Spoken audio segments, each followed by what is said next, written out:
नमस्कार, मैं डॉक्टर सौमिंडे, urologist and uro oncologist, Hiranandani Fortis hospital, Vashi, Navi Mumbai.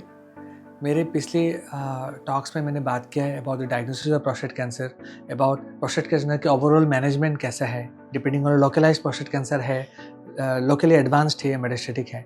आज हम बात करेंगे about robotic surgery for localised prostate cancer. Localised prostate cancer का बेस्ट ट्रीटमेंट होता है प्रोस्टेट को, ग्लैंड को रिमूव कर देना। Usually when patient is fit, patient is less than 80 years, we prefer a robotic surgery to remove the prostate gland completely.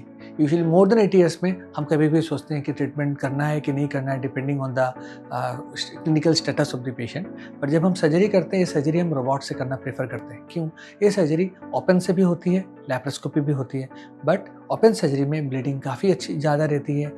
Continence मतलब जो पेशाब का रोकने की जो क्षमता है वो अच्छी नहीं आती है, पर लैप्रोस्कोपिक एंड रोबोटिक सर्जरी में अच्छी आती है। But robotic surgery is still more precise than a laparoscopic surgery. Blood loss ना के बराबर होता है। हम पेशेंट को 3 दिन हॉस्पिटल में रखते हैं।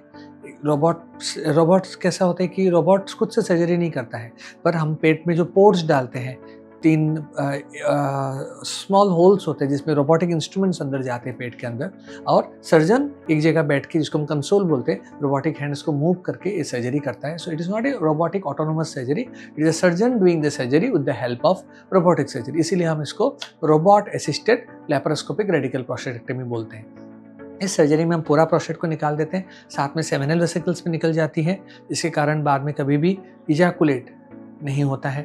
हम इस सर्जरी में कोशिश करते हैं कि कॉन्टिनेंस अच्छा रहे, इनकॉन्टिनेंस नहीं हो।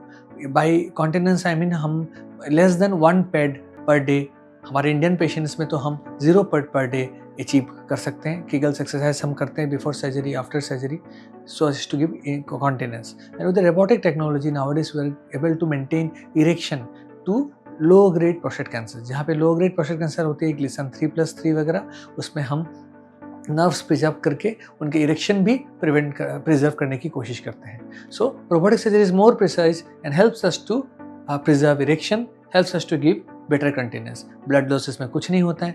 3 दिन में यूजुअली हम पेशेंट को घर भेज देते हैं। 8th डे में हम कैथेटर निकाल देते हैं and patient is good to do for all his duties within a month or so, क्योंकि 1 मंथ लगती है अच्छी तरह कॉन्टिनेंस यूजुअली आने में, और पैड का यूज़ ना के बराबर हो जाती है। Thank you.